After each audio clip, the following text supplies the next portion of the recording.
officially going to be the William Davis Miners Memorial Day, and it's just an honor that we're remembering him and remembering all miners that have gave the sacrifice over time. So with those few remarks, Mr. Speaker, I'm pleased to support this bill, and I look forward to going on to a law amendment stage. Thank you. Thank you. The Honourable the Premier.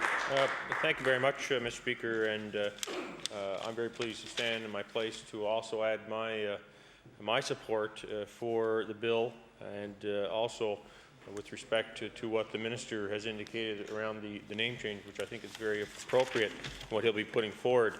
I have the good fortune of representing a number of communities where the traditional coal mining is extremely important. Places like Port Hood, Mabel Coal Mines, Inverness, of course, which has a long history of coal mining.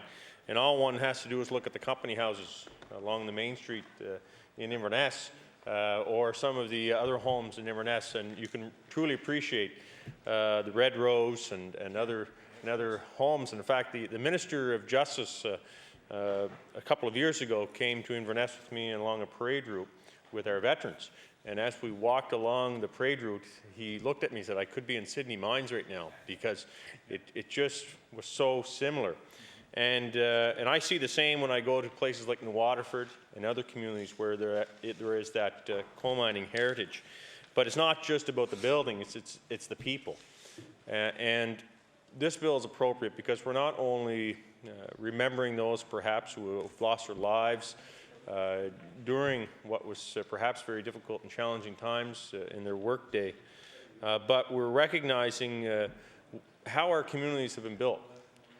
And there's a difference. When you go into a coal mining community, there is a difference in the people. And they're hardworking, they're tough, they pull together in times of need, and they pull together at all times. And it's one of the things I'm most proud of. When thinking about places like Inverness, and my colleague from Pictou mentioned 1958, the bump, and I think of people like Wally Hayes, who works for the Department of Tourism, Culture, Heritage. He was a young media person at the time, was one of the first people on the site as a media person when they found the last number of survivors. And it was interesting listening to his story. And I have still friends today. Many young people in my community follow the mines.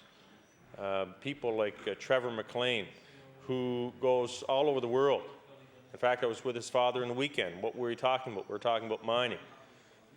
You know, and I can go on and on. And in fact, his uncle, unfortunately, was one of the individuals in West Grey, Angus McNeil. But the list goes on, and I have many friends who have either worked in the mines, many of whom have been hurt in the mines still today. Many of them, and we're not talking about individuals that are older individuals. We're talking young men that are in their 20s, and you know, still to this day follow the mines and will continue. But again, Mr. Speaker, I think this is a very important bill. I'm pleased to add my comments to this. In fact, my great-grandfather got hurt in the mines and died as a result in the Mabel coal mines. So there's a history of coal mining in my own family, Mr. Speaker, and I can appreciate just how important this is for them and their families, and it's important for our province to recognize them. Thank you very much, Mr. Speaker. Thank you. The Honourable the Member for Pictou Centre. Thank you, Mr. Speaker. Mr. Speaker, I think it would be only right, coming from Pictou County, with the rich coal mining history in the county, to stand here and say a few words about coal mining in the area. I can remember, and it's hard to believe, Mr. Speaker, being so young, but I can remember traveling with my father on Saturdays, delivering coal in the basements of many homes. Going to the Albion shaft in Stellarton and filling up the truck and delivering coal to many residents who lived in the area on Saturday. And once again, I'm not so sure if I had a seatbelt on at that particular time, but I certainly enjoyed the trips with my father, and going from the coal mine into the very residents in the county. But, Mr. Speaker, the town's prosperity depended on the acquisition of coal during these times, and coal mining was the backbone of many towns' economy. Working in the coal mines certainly wasn't an easy job, as many of our members here have said today. And those who dare to go into the mines, into the darkness of the mine, to claim this bounty, live with the fear of explosions and cave-ins. That was something that was always on their minds, but still this hardy brand of men and boys certainly ignored that, and were very happy to work in these mines. Working conditions, of course, Mr. Speaker, often included dampness, coal, and of course dust, which caused many problems as the miners continued to grow older. The Miners' Monument, which is located on the Drummond Road, which is depicting the mine explosion of 1873, Mr. Speaker. I did have some family members that were killed in that mine explosion, 1 or 2 in the first explosion, and a third who was in the rescue crew to go down to rescue men that perhaps survived the first explosion, but the second group that went down, Mr. Speaker, were also killed in a second explosion. So it's a constant reminder of this legacy, coal mining, a legacy that is not without a price.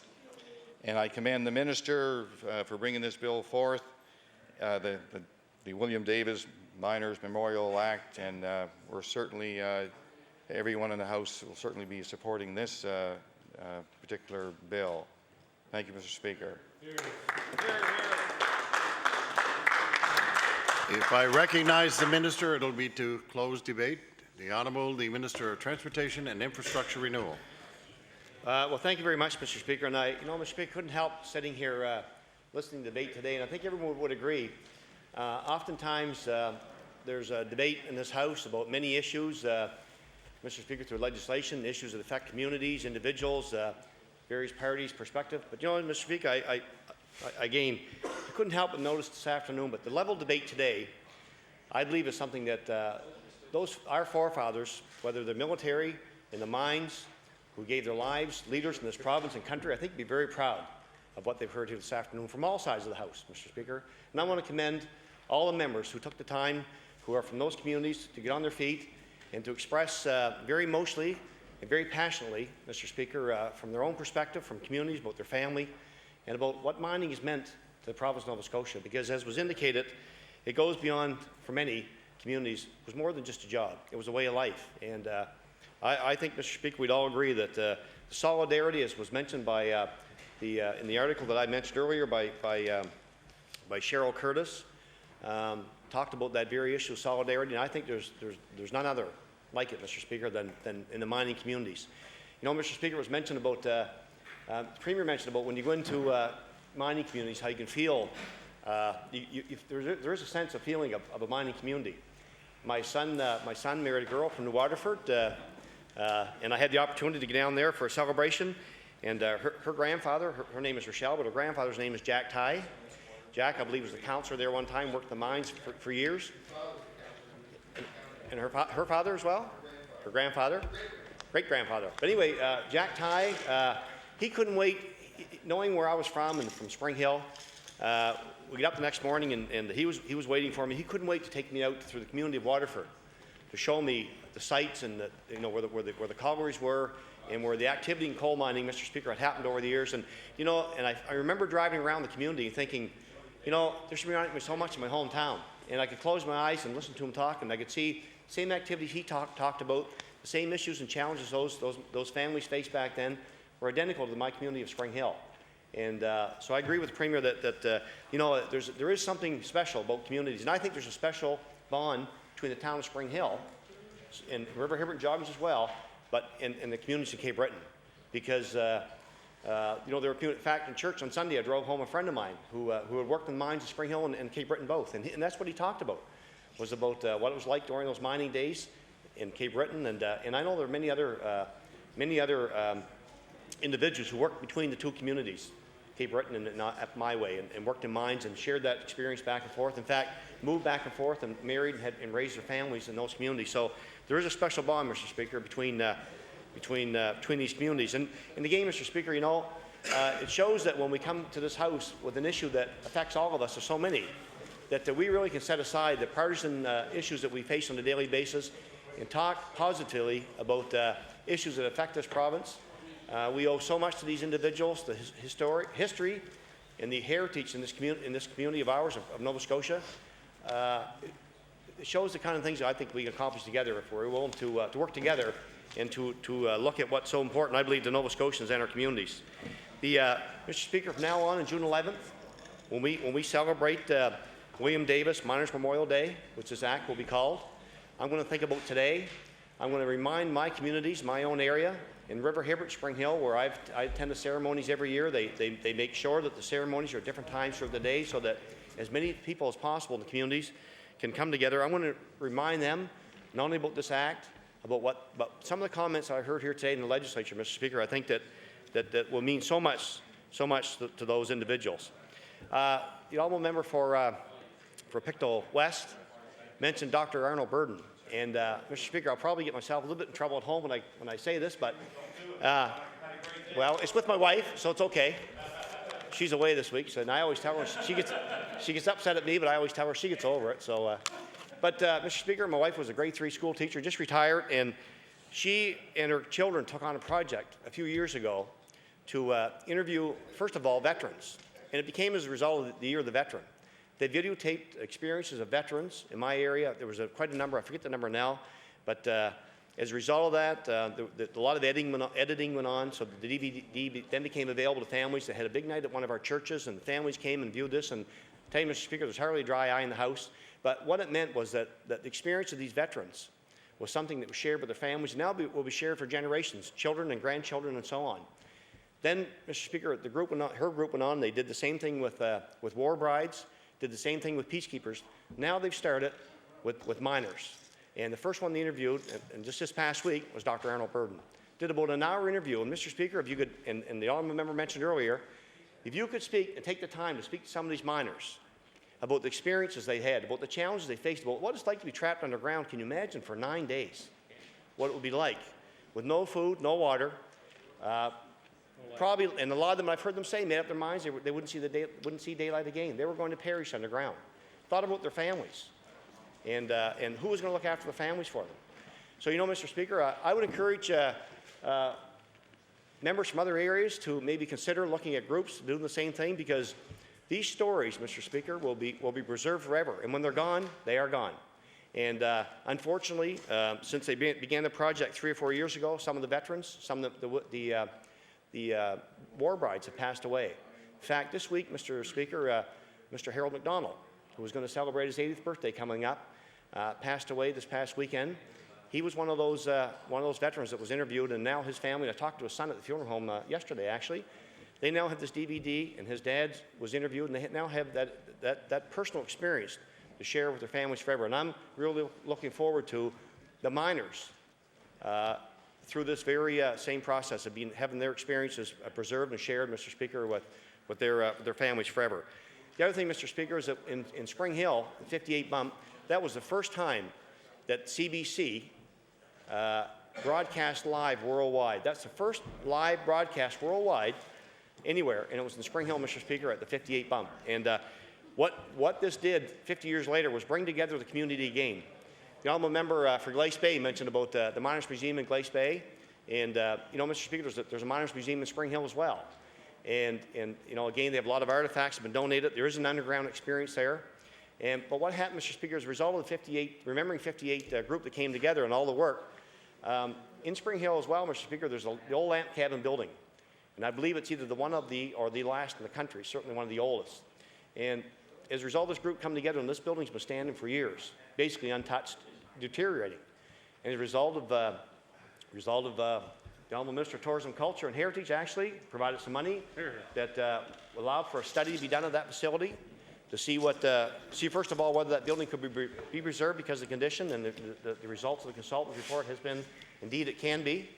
Now this committee, Mr. Speaker, wants to ensure that that building remains intact for generations to come to be able to experience and to appreciate what coal mining has meant to the town of Spring Hill. And I know that they're working very hard now in regard to that, and we'll be coming back to see the Honourable Minister in regards to what we may do to preserve that facility. Again, Mr. Speaker, the last thing I wanted to mention before I take my place, before I move second reading, Mr. Speaker, is there's a lady in Spring Hill. Her name is Mary Willa Littler. Mary Willa took upon herself. There were many grave sites that were commonly known in my area as the unknown miners. And she took it upon herself over a long period of time to identify the graves of these miners and to raise money to erect monuments so that their names will be placed on monuments alongside of other miners who have been recognized over the years. And I just want to pay respect to Mary Willa today for the great work that she's done over the years, and it means so much to our community. And now those families of those miners can go to a place where they can see their relatives' names engraved in these monuments forever. So, Mr. Speaker, with those comments, again, I want to thank all the members today for the level debate and the comments and their support of this bill. I can tell you I'm very proud and honored today to move second reading of Bill number 189, the William Davis Miners Memorial Day Act. Thank you.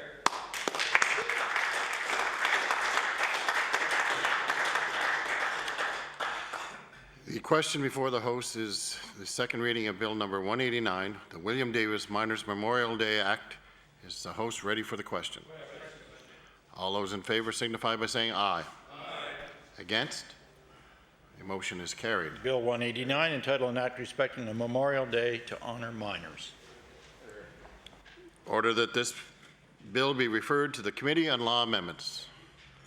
I just must say that listening to everybody on this debate was very moving, because I actually spent a year working underground, and hearing what everyone had to say was quite interesting. So, the Honourable the Deputy Government House Leader. Thank you, Mr. Speaker, and would you please call Bill number 207, the Silver Dart 100th Anniversary Act. Bill number 207, the Silver Dart 100th Anniversary Act. The Honourable the Member for Victoria the Lakes. Thank you, Mr. Speaker. Mr. Speaker, it's my pleasure to rise my place to move second reading of Bill 207. Mr. Speaker, before I talk on the bill, I would like to inform the members of the House that because there are many differing opinions as to whether or not this was the first flight in the British Empire, but most importantly, to ensure this celebration gets the recognition it so rightfully deserves, I will be appearing before the Law Amendments Committee to change the name of the bill to an act to celebrate the 100th anniversary of the first control-powered flight in Canada by the Silver Dart in Nova Scotia. Mr. Speaker, in the 2007 throne speech, Her Honour raised the issue of the incredible achievements of the citizens of this province, now and throughout our history. She said, and I quote, "Our government, along with all those who wish for a better future, will leave the beaten track and make new inroads on the path to the new Nova Scotia. It is what Nova Scotians have always done to succeed. It is what Nova Scotians will continue to do." End quote.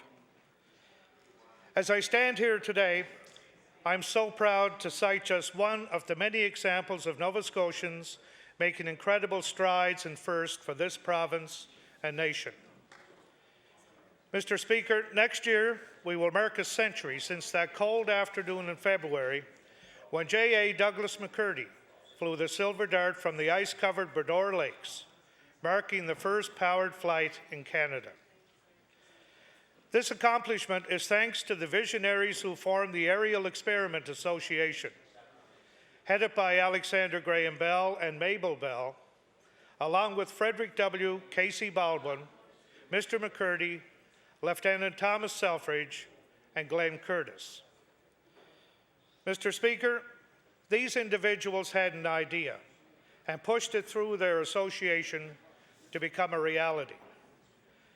They had Mabel Bell's financial backing and enthusiasm, aviation knowledge and skill, and incredible ingenuity to do something no one else in Canada had, to that point, been able to do, and took us into the age of flight. This bill is important to me to remind Nova Scotians of the significance of this moment in history and to encourage people to take time out next year to take part in the celebrations. Mr. Speaker, these celebrations will be year-long celebrations and not just on February 23rd, although the main celebrations will be February 20th to 24th. The Silver Dart Centennial Association is the Quebec-based organizing committee struck to plan and deliver the events and activities associated with the 100th anniversary of powered manned flight in Canada in 2009. Canada's First Lady of Space, Roberta Bondar, has agreed to be the honorary chair of the Silver Dart Centennial Association. The Silver Dart Centennial Association has been meeting for over 2 years planning the event and are to be commended for their tireless efforts. Mr. Speaker, Nova Scotians are a modest lot, and this group of citizens that made up the AEA is no exception. However, as we know through our Democracy 250 celebrations, it's important for all to remember milestones in our history as positive examples for our citizens today, who are also doing their part to raise the bar and take flight in innovative ways. Their ingenuity and bravery and willingness to step out and take a risk is something I happily applaud through my bill. Mr. Speaker, I know I speak on behalf of the good people of the beautiful village of Bedeque, the beginning and end of the famed Cabot Trail, when I say how thrilled we are to celebrate the 100th anniversary of this famed flight and their entrepreneurial spirit. Mr. Speaker, thank you for the opportunity to rise and speak to this bill.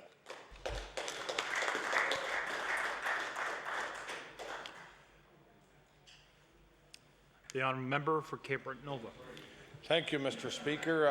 I'm just going to be very brief and say that I too, being a Cape Bretoner, I'm very proud of the accomplishments of the committee and what they've done to make sure that we all know in Nova Scotia and in the country of Canada about this most important event that'll happen 100 years ago this year in 2009.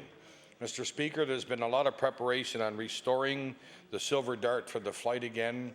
I've seen it recently on television, and it's looking very good that we will have a great celebration in Cape Breton in the year 2009 to celebrate this historic event. I think that the Cape Breton has many firsts, but this is one of the top priorities in Cape Breton Island and the province of Nova Scotia.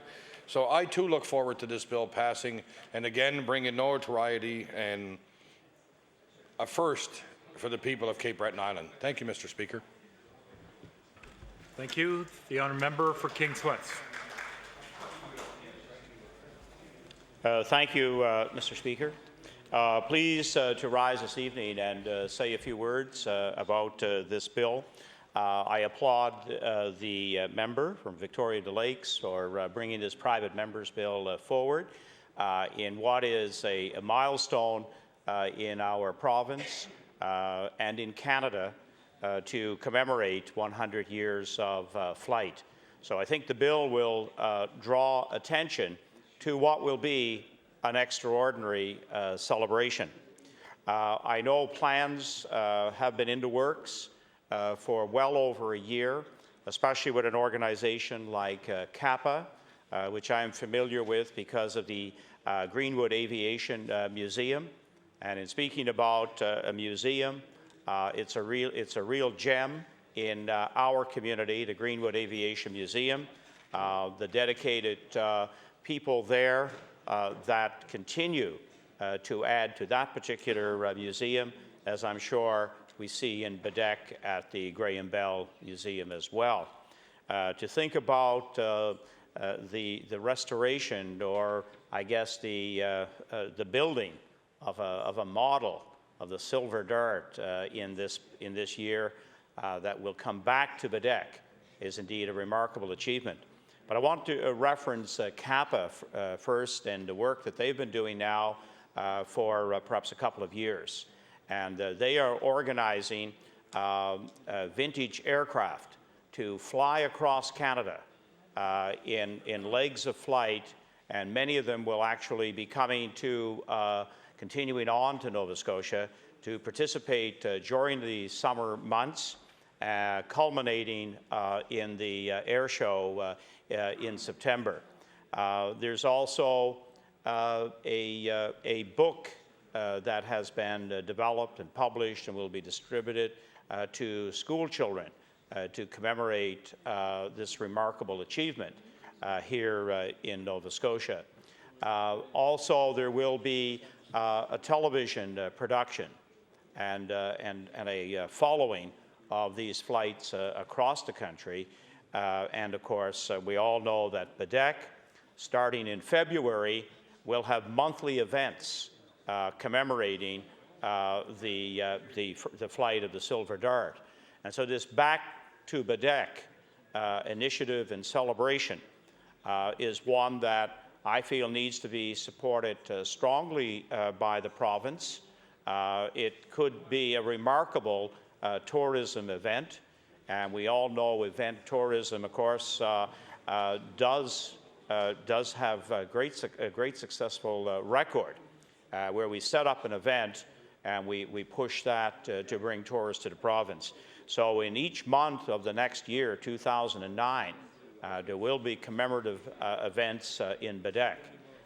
And I think many Nova Scotians and well beyond our province are looking forward to those celebrations. So in fact, it's a remarkable achievement when you think about it, even going out on the Bredor Lakes in February alone, and to think that we mastered flight on the Bredor Lakes and living in an aviation community and seeing aircraft like the F-18 and the C-17 airlifter now come and go as routine. So to think of the remarkable achievement that Nova Scotians, Alexander Bell and McCurdy, and all those who collectively accomplished that first flight. So it is a significant year, and I'm pleased that this private member's bill, I'm sure, will move through the House without delay. Thank you, Mr. Speaker. Thank you. The Honourable the Minister of Immigration.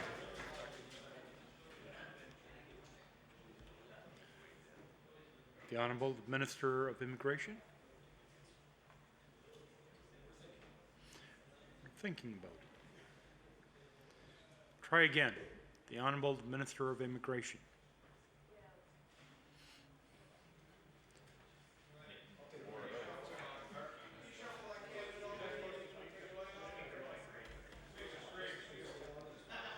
There's technical problems?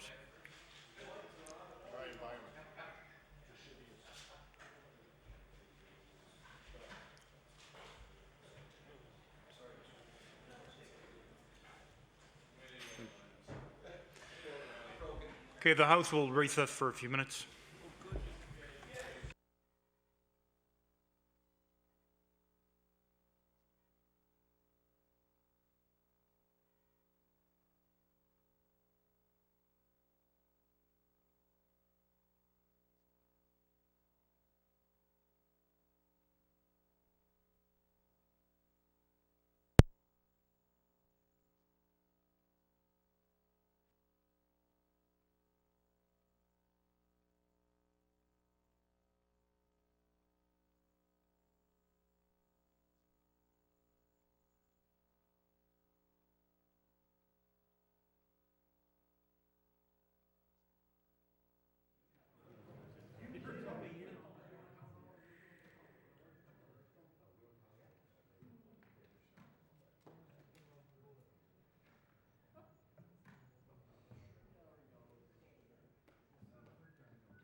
Order, please. We'll resume with the second debate on Bill number 207.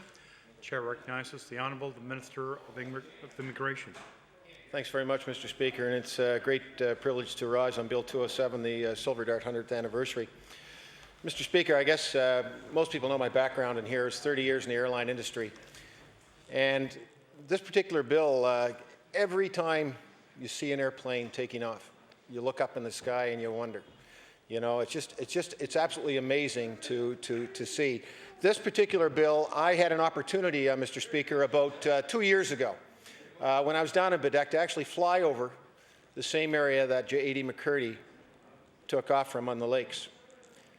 And it's absolutely the most beautiful area, Mr. Speaker, and it's a wonderment to think that 100 years ago, this intrepid group of individuals, with Mr. McCurdy taking the controls of the Silver Dart, actually experienced flight on this frozen body of water.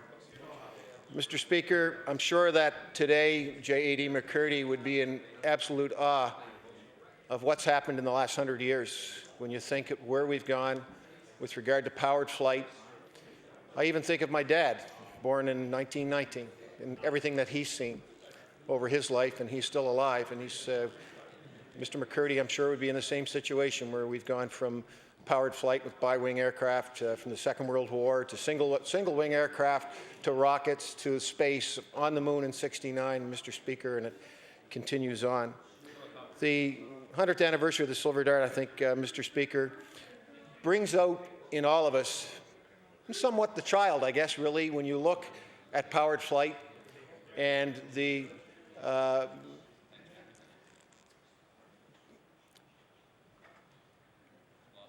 yeah, I'm lost for a word. And it mystifies everybody.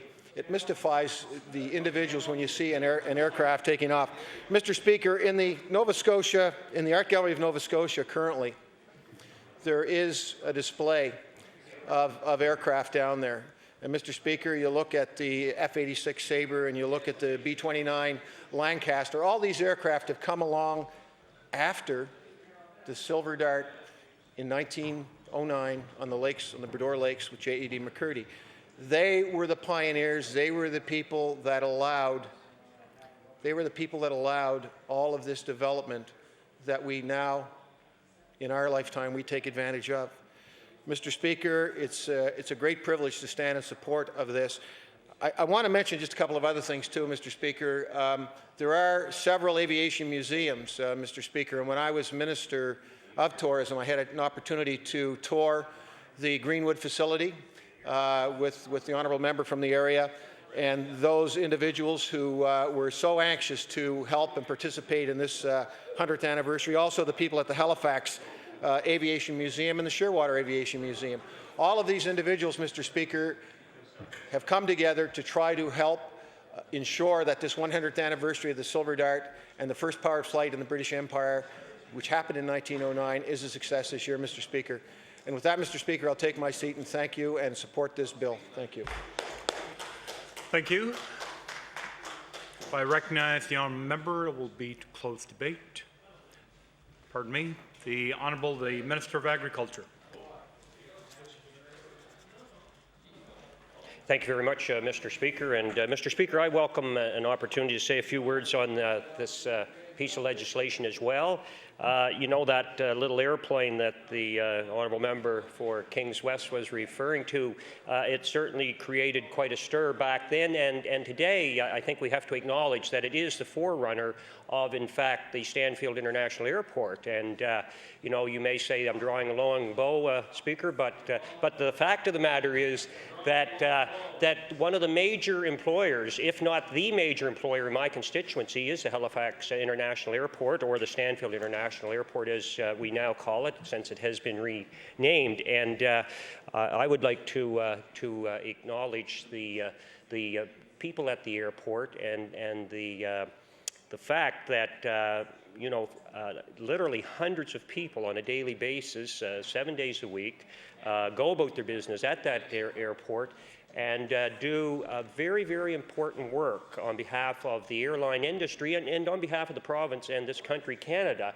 And I haven't this year at least, but I know the Minister of Tourism follows statistics and things of that nature quite diligently. But the last documents that I had regarding the number of passengers alone that go through our terminals at the Halifax International Airport was in the vicinity of 3 million. And, you know, that is absolutely phenomenal, very significant. And the changes that have taken place at the International Airport is just incredible. In fact, you can go back and take a walk down memory lane at the Stanfield International Airport, and you can see some of the old vintage aircraft. And of course, we move along year by year by year. Yes, and I'm getting lots of encouragement and coaching from the Minister of Tourism, because he does become quite excited about the International Airport. And we have a number of regional airports across the province of Nova Scotia. I'm very pleased that Premier Rodney MacDonald and the government provided some support, financial support, to our regional airports across the province. And in the small communities where the airports reside, that's very important that government recognize and invest in the facilities, in the infrastructure. So I didn't want to belabor this piece of legislation, Mr. Speaker, but I certainly did want to point out the significance of that little airplane and the fact that it did make that historic flight. It's very important to the history and to the culture and to tourism and to business in the province of Nova Scotia. Thank you, Mr. Speaker. Thank you. The Honourable, the member for Victoria the Lakes. Thank you very much, Mr. Speaker, and I would like at this time to thank all the members for their kind words and their support of this bill going forward to allow amendments. Mr. Speaker, the Silver Dart Museum in Baddeck is promoting the flight of the Silver Dart, has promoted the flight of the Silver Dart for years, and also the many inventions of Alexander Graham Bell. Mr. Speaker, Alexander Graham Bell and Mabel Bell played an integral part in the history of Baddeck, and their descendants continue to do so. So it's only fitting that the Bells be recognized as being a part of this centennial flight. I'd like to remind members, Mr. Speaker, as well, that the kickoff to the centennial celebration will be held on December 31st. So if anybody wants to spend New Year's Eve in the beautiful village of Baddeck, they're more than welcome to do that. I would certainly be there myself, Mr. Speaker. And having said that, Mr. Speaker, I would move second reading of Bill 207. Thank you. The motion is for second reading on Bill number 207, the Silver Dart 100th Anniversary Act. Is the House ready for the question? Question. All those in favour of the motion, please say aye. Contrary-minded, nay. Motion carried. Bill 207, title and act to celebrate the 100th anniversary of the first powered flight in the British Empire by the Silver Dart in Nova Scotia. Order that this bill be referred to the Committee on Law Amendments.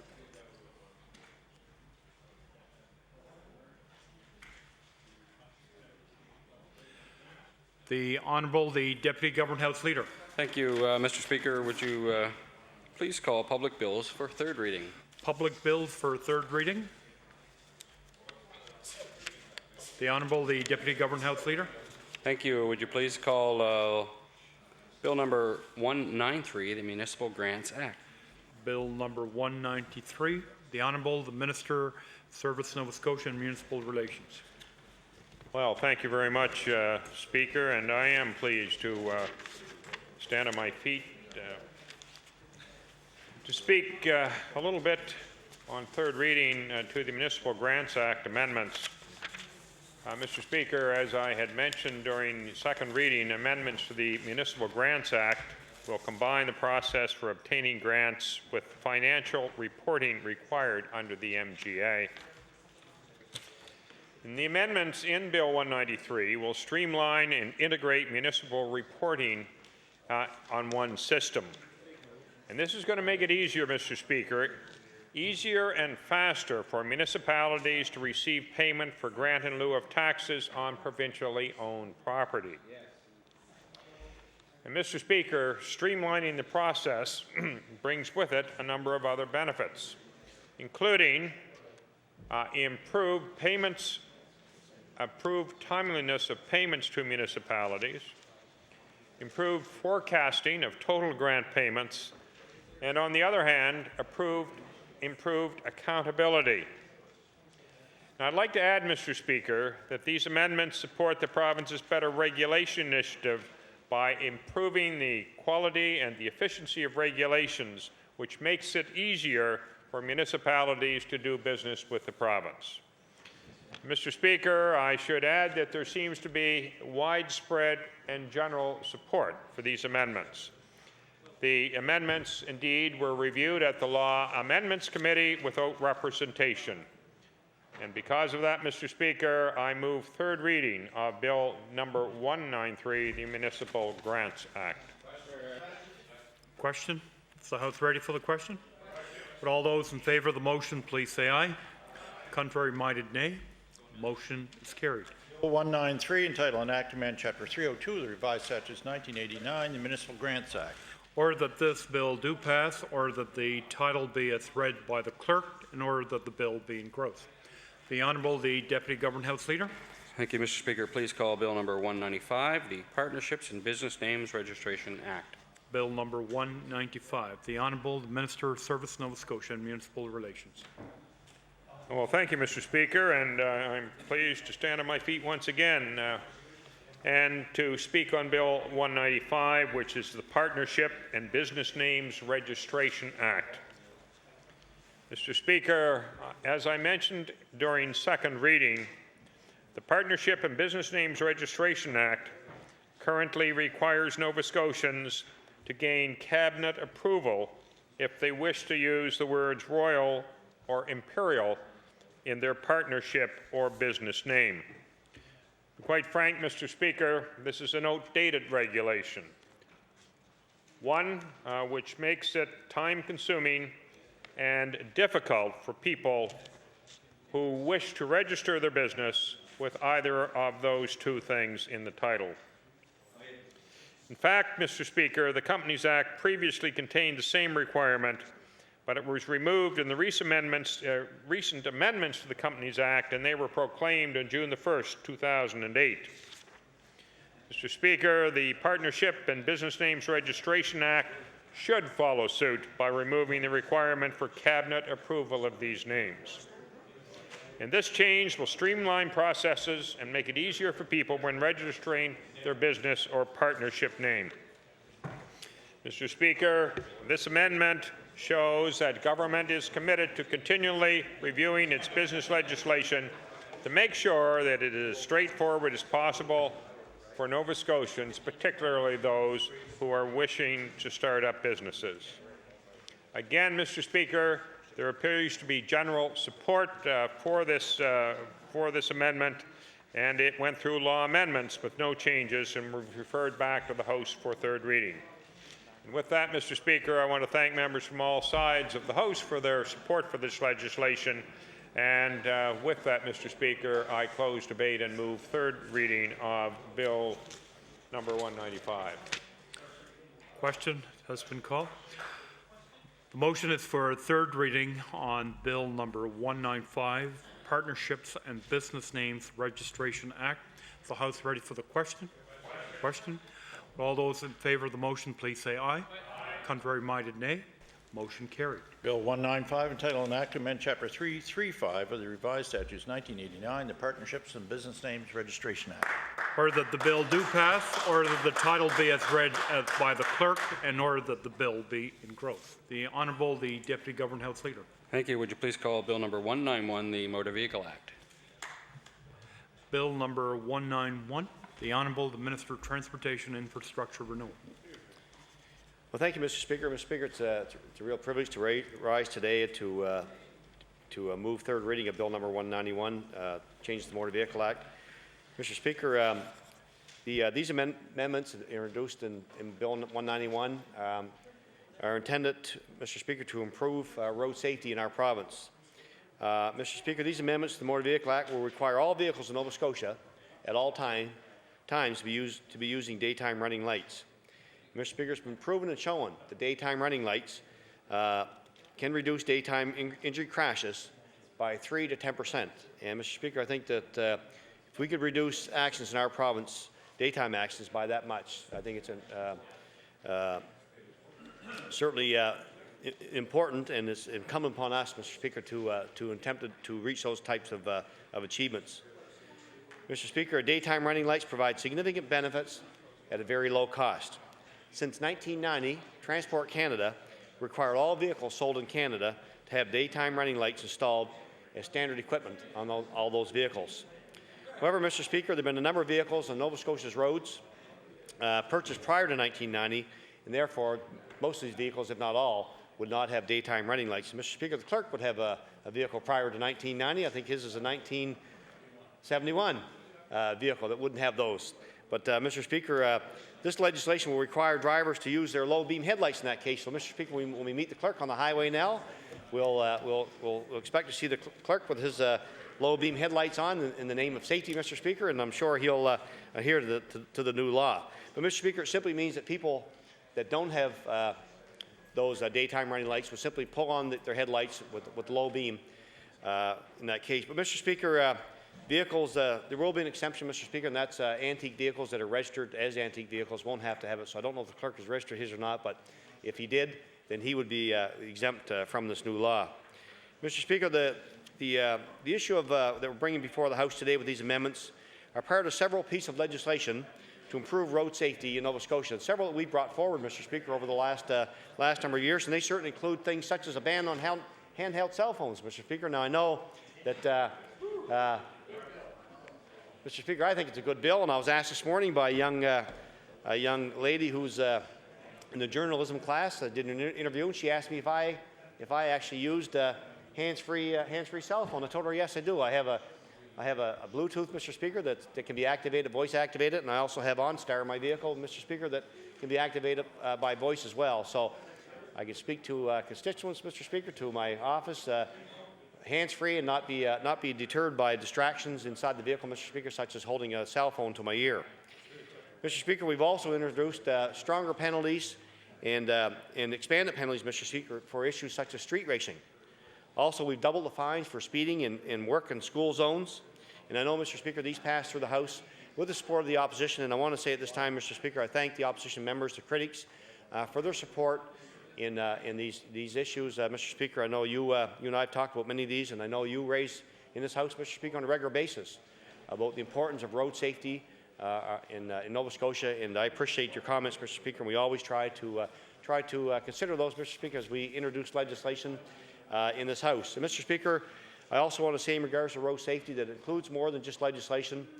It's around education, Mr. Speaker. We have to educate the public in regards to road safety and how important it is to have respect for each other on our highways. And Mr. Speaker, certainly this issue of driving with daytime running lights is something, Mr. Speaker, I believe will lead to safer highways in Nova Scotia.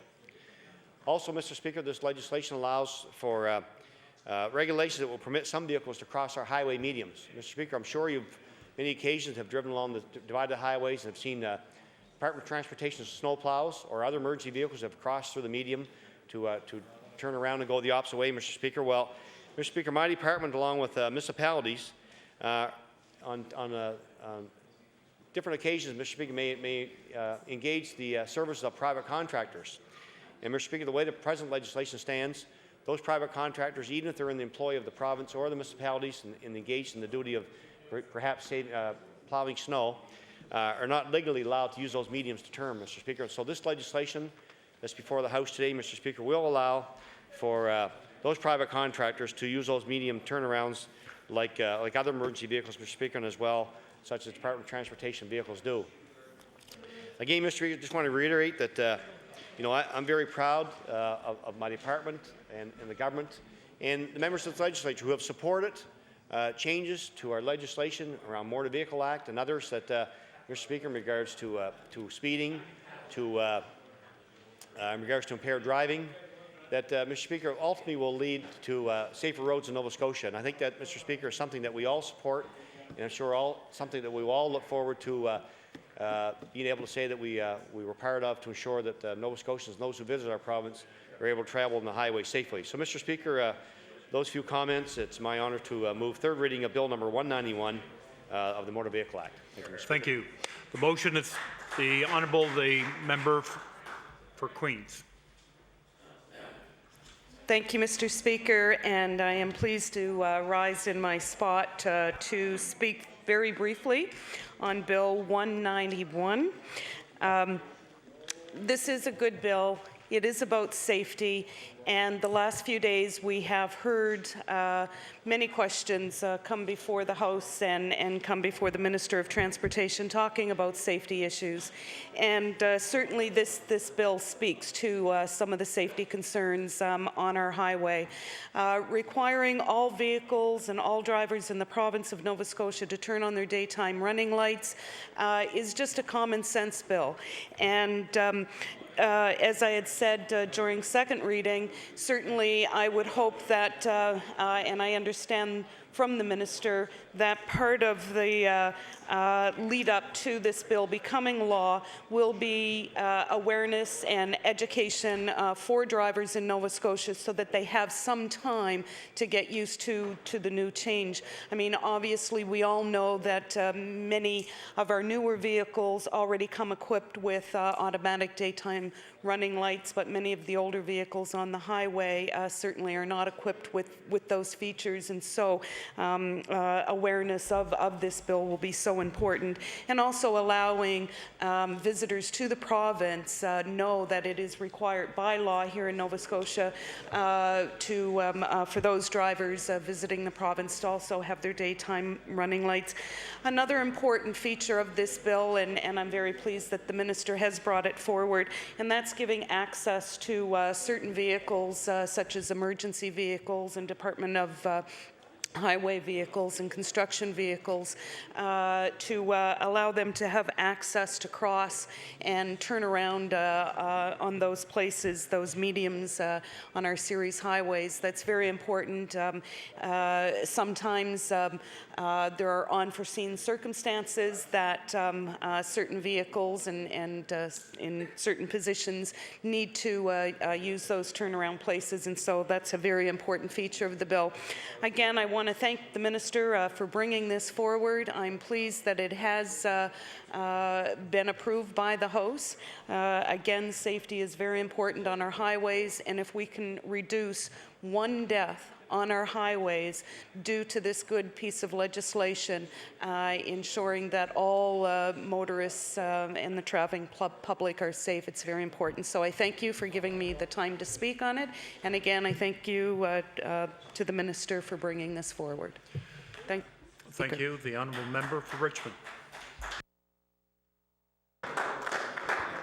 Thank you very much, Speaker, and it's unfortunately I didn't have the opportunity to say a few words on Bill 191 prior to this stage, but this, as you would know, Mr. Speaker, is an issue which has been of interest of mine for quite some time, and as one of my caucus colleagues, you would have heard me speak about this issue for a few years, and unfortunately, while I always wanted to bring forward such amendments, it was suggested that it may not be received well, so I was certainly pleased to see that the Minister himself was bringing forward these amendments. And I'll tell you the reason why, Mr. Speaker. Like so many of my colleagues here in this House who travel the roads of Nova Scotia on a regular basis, I think I've averaged approximately 50 trips a year for going on almost 11 years now, so that's quite a few trips from Halifax to Cape Breton. And, Mr. Speaker, there is a lot of mileage there, and sometimes hasn't always been the best of roads to travel on, but it's improving. It's improving. Allow me to be positive by saying that.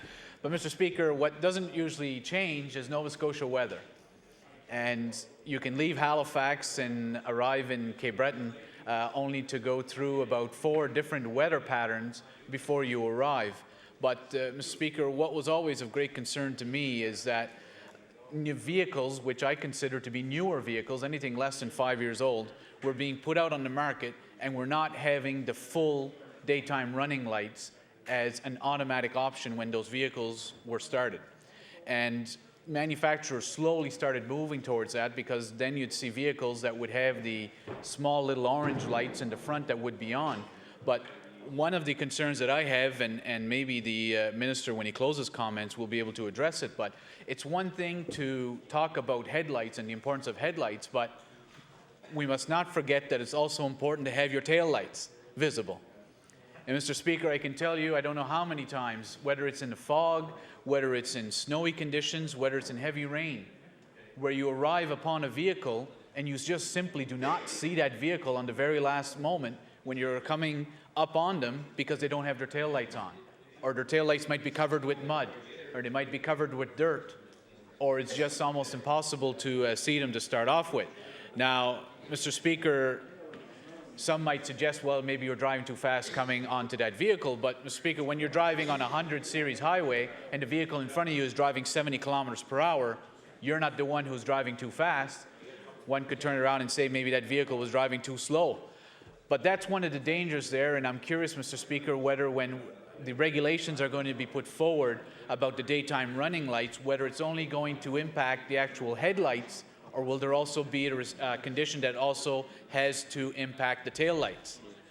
Because when these newer vehicles would come out with just the small little orange lights, they weren't that visible to start off with, but most of them I observed, the tail lights were never illuminated, which doesn't address the issue. And Mr. Speaker, this is an issue which I've noticed myself is addressed in other jurisdictions, because a number of years ago, attending a conference in New York State, I noticed that they had signs along the side of the road, which I'm not sure the exact wording, but the message basically was, if you need to use your wipers, you have to have your full headlights on. So basically that would mean if it's raining, if it's foggy, if it's snowing, and you need your wipers, you need to have your full headlights on. So it was a bit of a different way to get to the same objective, but the idea being that especially in inclement weather, it's important that all vehicles be able to see you, both your headlights and your taillights as well. So, Speaker, it goes down to road safety, which we know is a vital concern to all of us, and especially when you look at Nova Scotia weather, this is not Florida, it's not called the Sunshine State, it's Nova Scotia, and we love it for what it is, but it brings its challenges to start off with. So anything that we can do and that the minister can do to improve road safety, make sure that vehicles are highly visible as much as possible, I think it's in all of our interests. And it's such a simple thing to do, Mr. Speaker. I know that I've gotten in the habit that the minute I start my vehicle, I simply turn the full headlights on. It's just a force of habit now, and whether the vehicle is going to do it on its own in some circumstances or not, I don't take the chance. I simply put them on to make sure that vehicles can clearly see both the full headlights and the full tail lights. So I do commend the minister and his committee that has been working on a number of recommendations to improve road safety here in our province. And I think, as the member for Queens said, if this helps save one life, or if it's helped save one accident, then we've certainly done a good thing here. But my only concern is, does it go far enough? Should we have put in that you have to have your full headlights on all the time? That's the only issue, because I can share with the minister that just the other day I noticed two pickup trucks, Z71s, which I'm sure are now more than 3 or 4 years old, and it was coming on nighttime, and yet both of them didn't have any running lights on at all. And that was unbelievable to me, that a vehicle that's manufactured that recently would have no daytime running lights on them. Or whether somehow they had been disengaged, that might be the case as well. But they were obviously company trucks, because they were identical and they're one behind the other, but neither had any sort of lights on them at all. So, Mr. Speaker, this is an issue that concerns all of us, and I'm sure having a brother who drives long haul, it's certainly a great concern for long haul drivers as well, who make their living on the roads of Nova Scotia and the roads outside this province, to make sure that they can clearly see other vehicles on the road and help improve safety. So again, I thank you, Speaker, for the opportunity to share that. I'm more than happy to see the minister move forward on it, even though I never did act on bringing this issue forward, but I will certainly raise that with my caucus colleagues tomorrow morning at caucus, that it was a good idea. The government did move forward on it, and congratulations to them for having made this a reality. Thank you, Mr. Speaker. Thank you. I recognize the minister will be to close third reading. The Honourable Minister of Transportation and Infrastructure Renewal. Thank you, Mr. Speaker. And again, I want to thank my colleagues opposite for their intervention in regards to Bill 191. It's been mentioned about how important road safety is in Nova Scotia, and again, this shows when we work together collectively. And I don't mind if the honourable member for Richmond, we can say it was his idea.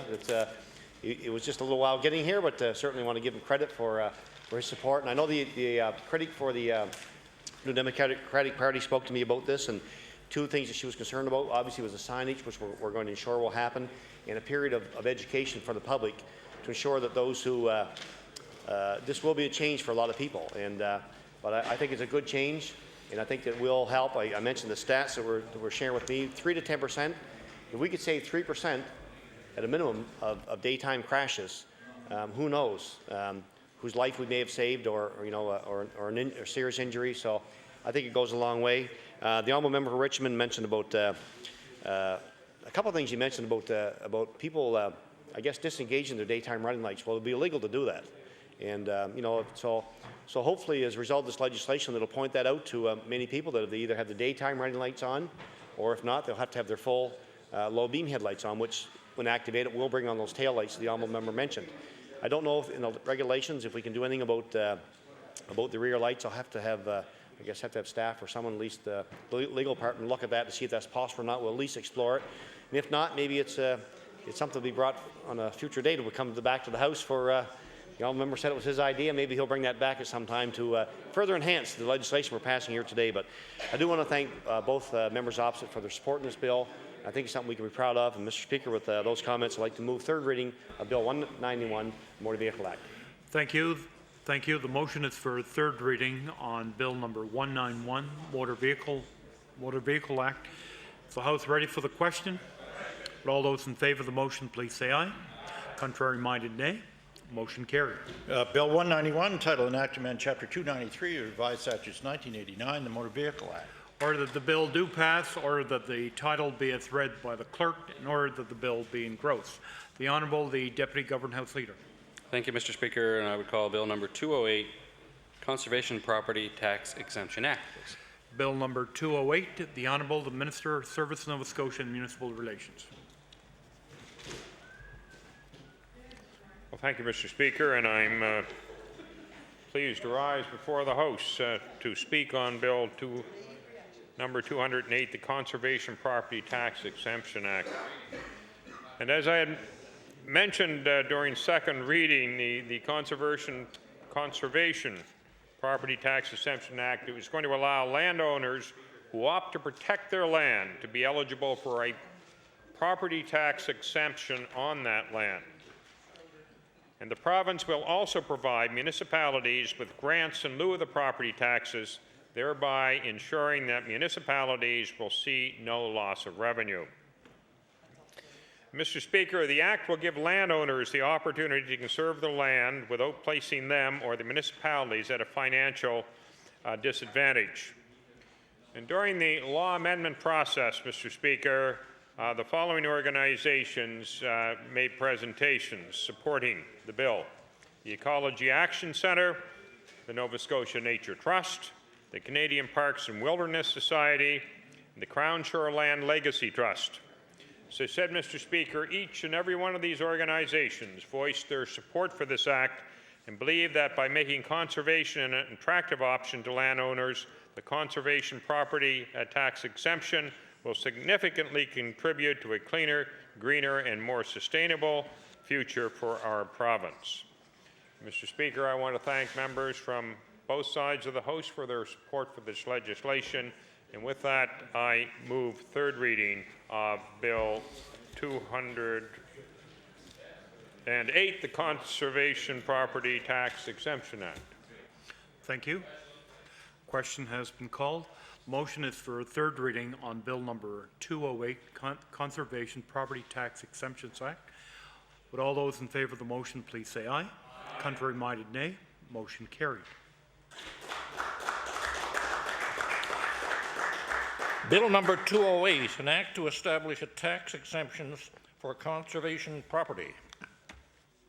Order that the title do pass, order that the title be as read by the clerk, in order that the bill be engrossed. The Honourable, the Deputy Government House Leader. Thank you, Mr. Speaker. Would you please call Bill number 196, the Beneficiaries Designation Act? Bill number 196, the Honourable, the Minister of Justice. Thank you very much, Mr. Speaker. I'm very pleased to rise and to move third reading Bill 196, the Beneficiaries Designation Act. I'm very proud that we are joining other provinces in our efforts to help Nova Scotians any way we can in these difficult economic times. With this amendment to the Beneficiaries Designation Act, it will now be easier for Nova Scotians to leave money in their new tax-free savings account to loved ones after they die. The federal government introduced the tax-free savings account earlier this year. It is the single most important personal savings vehicle since the introduction of the Registered Retirement Savings Plan, or RRSP. The new account will allow Canadians to set money aside in eligible investment vehicles and watch those savings grow tax-free throughout their lifetimes. The savings can be withdrawn anytime for any purpose, to purchase a new car, renovate a house, start a small business, or even take a family vacation. We want to ensure that those who have money in the tax-free savings account can pass the money along to their loved ones without penalty when they, in fact, pass away. And so today, Mr. Speaker, we are seeking to amend the legislation to allow that to happen. We're now including the new tax-free savings account within the definitions of savings plan in the Beneficiaries Designation Act. That means designated beneficiaries can receive tax-free savings account outside of a will in the same way that beneficiaries can receive the proceeds of an RRSP. This will allow an easier transfer of funds at a difficult time in life. We're making this change to show that we are a government that responds quickly to changes in the economic climate, and that we're looking out for Nova Scotians and want to ensure everyone's money is protected. I do know, Mr. Speaker, as we went through second reading, my colleagues and their comments in the House, and I also know the member for Richmond, with any of these accounts, as we've talked before, and any legal matters as he had in second reading, to take the opportunity to reiterate, especially being a member of the bar and from that profession dealing with clients, have an appreciation for the need for proper planning and vehicles that deal with matters affecting the estate of any individual. So it's important, Mr. Speaker. It's putting us in concert with other jurisdictions for this federal ability. And so with that, Mr. Speaker, I'm very pleased to indeed have moved second reading. Question has been called. The motion is for, the honourable member for Richmond. Well, thank you, Mr. Speaker. And just very briefly on Bill 196, anyone who's has interest a bit more in these tax-free savings account, I believe I did give a comprehensive description of these tax-free savings accounts and how they work. And so anyone interested in that, I would encourage to look through Hansard during the second reading process, where I took the opportunity to speak a bit more about what these accounts are, how they work, and how they're going to be administered. So I'm not going to repeat all that now, but as the Minister indicated, it's again an opportunity to remind Nova Scotians that when you're designating your beneficiary for whether it be your tax-free savings accounts or your life insurance policy, these instruments pass outside of your will. The main reason I point that out is that there are many times, and unfortunately I've seen a number of situations where people will be in a relationship and they will designate the person that they're with in that relationship as their beneficiary at that time. During the course of their life, they may change relationships once, twice, or other times, and unfortunately, they fail to realize while they're updating their will each time, the responsible thing, at least in some cases, they fail to change who the beneficiary is on their insurance policy or on other instruments such as this new tax-free savings account. So again, I take the opportunity to remind Nova Scotians that when you are doing the responsible thing of putting your affairs in order and making sure that your final instructions are going to be met, take the opportunity to meet with a lawyer who can talk to you about all of these issues and make sure that at the end of the day, you are leaving the monies that you wish to leave to the right person, not someone you may have been dating 10 or 20 years ago. It's, I say it tongue-in-cheek, but you know, Mr. Speaker, it's happened too many times. And unfortunately, it certainly leaves a, needs to say, a sour taste on your loved ones while they're grieving to find out that you failed to change the beneficiary. This is just one more instrument where you could be causing a great deal of grief to your family in a time when they are mourning your loss. So I encourage Nova Scotians, do the responsible thing. Make sure that you're updating these important matters as you go along so that your final wishes to your family are actually able to be processed as you would have wanted. So with that, Mr. Speaker, obviously this is a win for Nova Scotians in making sure that what's meant to be tax-free savings account remain tax-free, and that they will not be taxed even after the holder's passing, and the beneficiary will continue to enjoy them as on a tax-free basis. So I do commend the Minister for this change and making sure that this matter is properly addressed with here in Nova Scotia. Thank you. Thank you. I'll recognize the Honourable Minister to close debate. The Minister of Justice. Thank you very much, Mr. Speaker, and I do want to thank my honourable colleagues for moving this piece of legislation forward.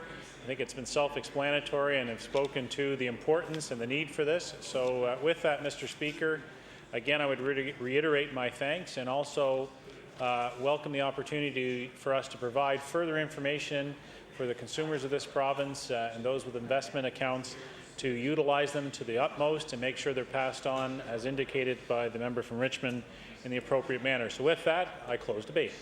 Thank you. The motion is for third reading on Bill number 196, the Beneficiaries Designation Act. Is the House ready for the question? All those in favour of the motion, please say aye. Aye. Contrary-minded, nay. Motion carried. 6, entitled an act to amend Chapter 36 of the Revised Statutes 1989, the Beneficiaries Designation Act.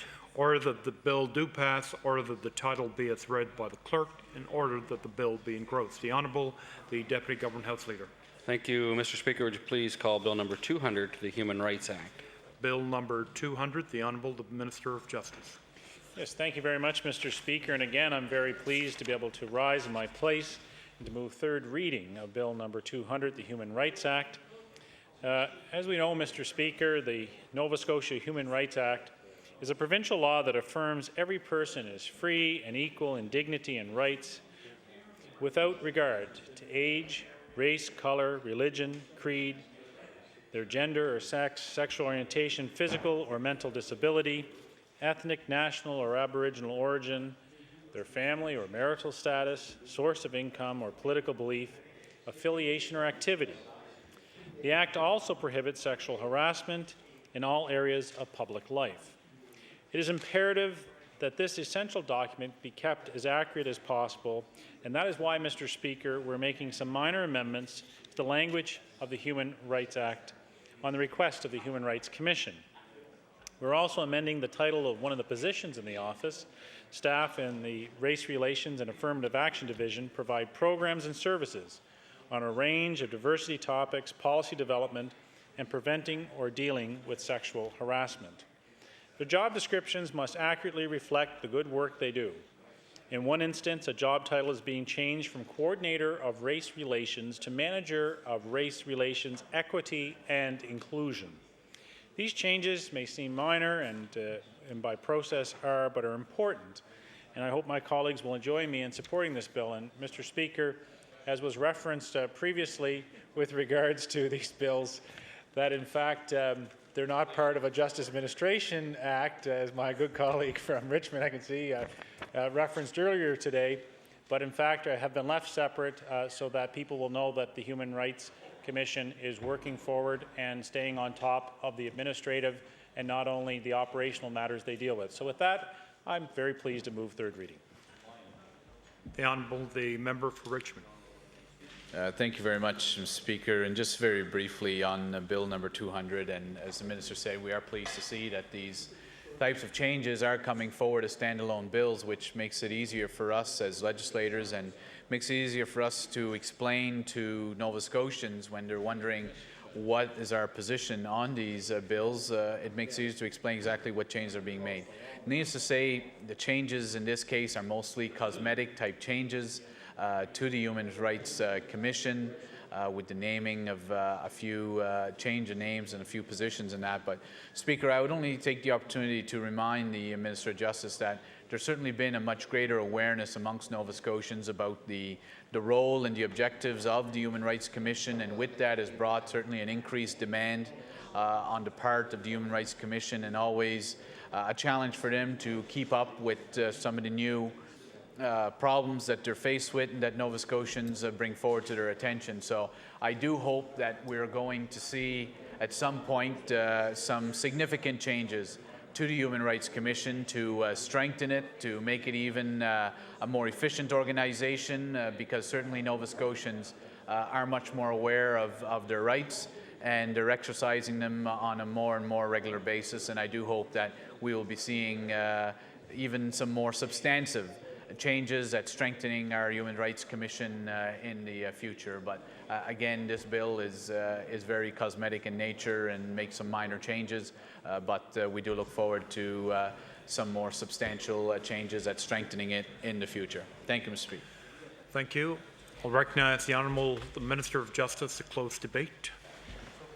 Yes, thank you very much, Mr. Speaker. And again, I want to in the spirit of cooperation, agree with my honourable colleagues in the fact that we do want to continue to advance the work of the Human Rights Commission.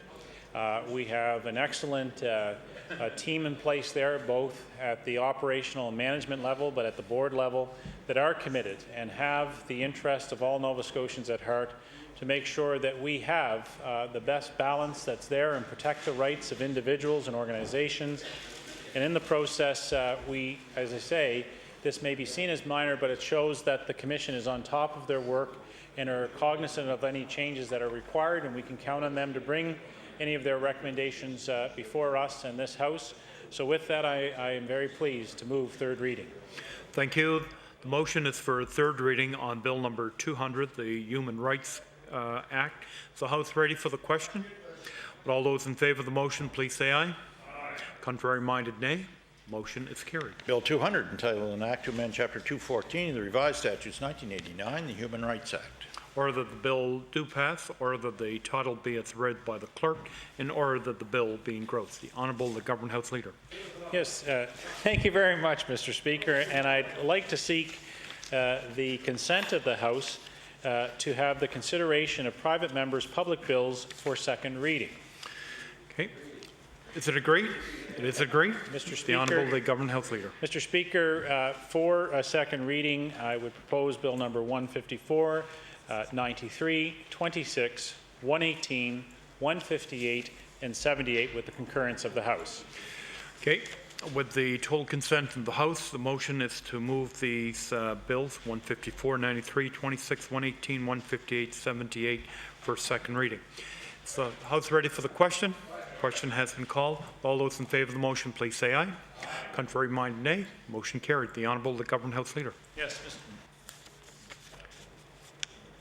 Mr. Pardon me?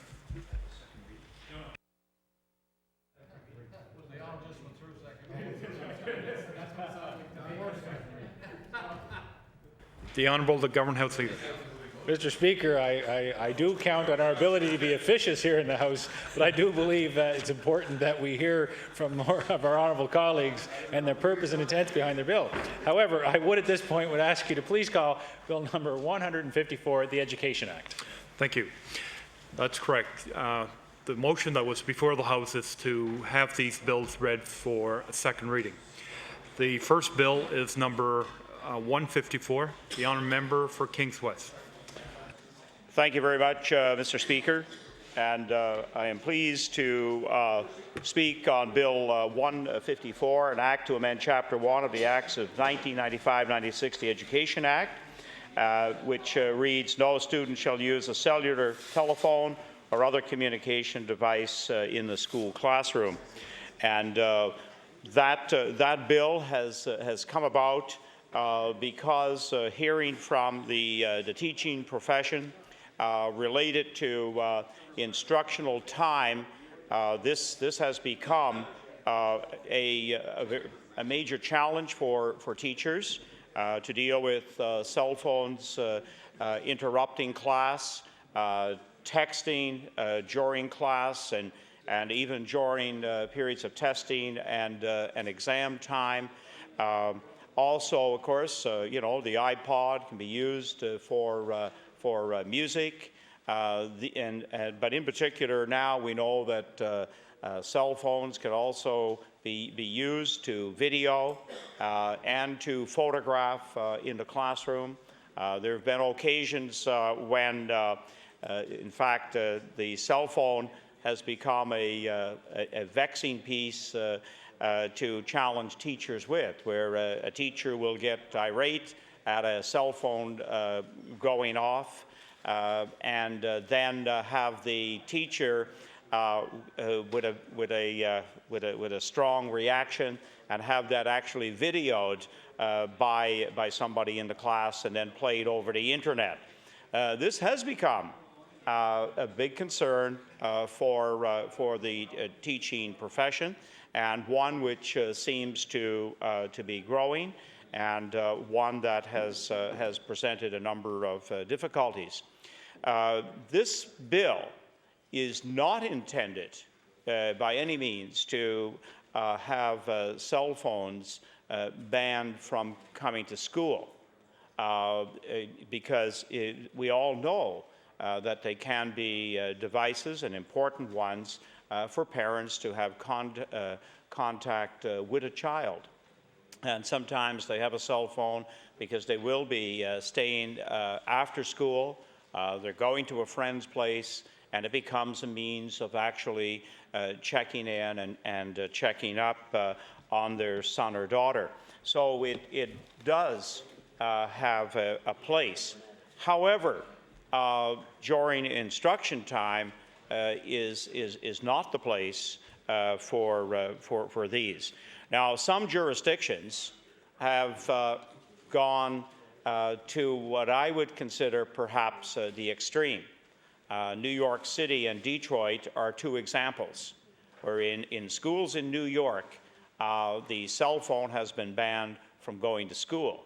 And of course, it caused a tremendous outrage from parents and from the community generally. So we acknowledge that it is a technology that is part of what teenagers have with them today for all kinds of purposes. But there's no question, instruction time, the focus of the student should be on the class, on the lesson that is being delivered, and these should not be used and be a distraction for students. So it was with this intention that this amendment to the Education Act was brought forward. So I think it very often, there are many educators, of course, here in the House, and we all know that new technologies came along during our careers. Who would have imagined that we would have laptops? That we would actually have students would have laptops where they would be recording some of the lesson that is right, that is going on. Being teased here a little bit about having a slate that I started out with. Well, I wasn't quite that far back, but anyway, so technologies come along. But I think it's very important, and one of the quotes that I'd like to make to the House today, which I read recently, there will always be a new technology. It's about teaching students to live with technology in a way that makes them good citizens. And so a piece of technology that is disruptive to the classroom is not about good decorum in the classroom. It's not about the focus that students need. And I was surprised when the Toronto School Board, again, Canada's largest urban center, where families use the cell phone to track and to have it as a lifeline to their children in, of course, the anonymity of the city and going to large inner schools. It is an important means for parents to communicate with their children. However, you know, they have allowed it to be in the school, to be on the playground, to be at team practices. In other words, other activities associated with school life, but not there during the instruction time. So I think if this bill, perhaps needing you know, some amendment or change, I think is a piece that will be welcomed by teachers and students, I believe, as well, once they see that it's not being taken from them, as we saw in some jurisdictions, but can play its rightful place. So one of the areas that I've had some feedback on, and perhaps the minister has as well, which we may not have the same jurisdiction to present through the legislature, and that is in regard to private schools. So we may have to take a look at that particular aspect of the bill, which was presented on when the bill was entered here in the spring session. So I guess that's the overview that I would like to leave. And I guess you know, it's a case here of what's appropriate and inappropriate is the balance that I see this bill working to achieve. I think on first blush when it came forward, students thought that it was an outright ban of the cell phone. In other words, it had to be left at home. No, that is not the case whatsoever. So appropriate use is what this bill is designing to put forward. Inappropriate use is what the bill will try to curtail. We all know that schools and school boards, some have currently some protocols in place that in fact do work to control the cell phones in classrooms, but there are great differences across the province, and so this bill will create consistency while allowing schools and school boards to in fact administer what the penalties will be in terms of detention, confiscation for a week or a month of the cell phone. I know some of the schools in Ontario confiscate the cell phones for a semester, hoping to teach again that lesson of what is appropriate and inappropriate. So with those remarks, I look forward to hearing from my colleagues and also from those who may come to law amendments. Thank you, Mr. Speaker. Thank you. The Honourable the Minister of Education. Thank you, Mr. Speaker, and I'm pleased to rise and speak briefly to the cell phone bill that has been introduced, and just to not to be as harsh as some others are with the opposition, with the Liberal critic. I'm sure he doesn't remember the slate, but I would suggest he might remember passing notes around and sending messages throughout the classroom. And you know, I guess as we've progressed into a new era of technology, students still want to send messages to their friends in the classroom.